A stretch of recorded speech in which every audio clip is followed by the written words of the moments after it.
Imagine World War II is over. Parades fill the streets, families are reunited, and the world begins to heal. But for one man, deep in the jungles of the Philippines, the war was far from finished.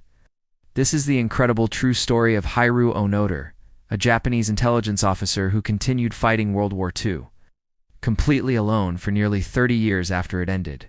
In 1944, Second Lieutenant Onoda was sent to Lubang Island in the Philippines with a clear order: do not surrender under any circumstances.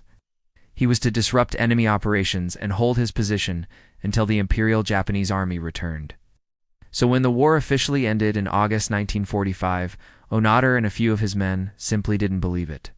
They saw the leaflets dropped from planes announcing Japan's surrender as clever enemy propaganda, a trick to lure them out.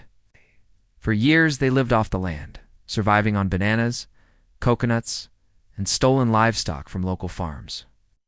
They continued to conduct guerrilla warfare, convinced they were still serving their emperor. One by one, his comrades were either killed in skirmishes with local police or surrendered. By 1972, Onoda was completely alone, a ghost soldier fighting a phantom war. Search parties were sent from Japan. His family recorded messages and dropped photos from the air, pleading with him to come home. But Onoda dismissed every attempt as a sophisticated enemy ploy.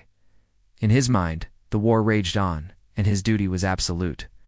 He had been trained to be skeptical, to trust no one but his commanding officer. The situation seemed hopeless until 1974, when a young Japanese traveler named Norio Suzuki made it his personal mission to find Onoda. Incredibly, Suzuki found him. He tried to explain that the war had been over for decades, but Onoda was steadfast. He would only surrender if he received a formal order from his superior officer, Major Yoshimi Toneguchi. So, the Japanese government tracked down Major Toneguchi, who is now an elderly bookseller. They flew him to Lubang Island. In March 1974, in a small clearing in the jungle, the former major, in his old uniform, read the official orders for Onoda to lay down his arms. Finally, after 29 years, Hiroo Onoda's war was over. He formally surrendered his rifle, which was still in perfect working order, to the Philippine president. Onoda returned to Japan as a national sensation, a living symbol of unwavering loyalty and duty. His story is a powerful, almost unbelievable tale of one man's commitment to an order that kept him lost in time for 3 decades. What an incredible piece of history.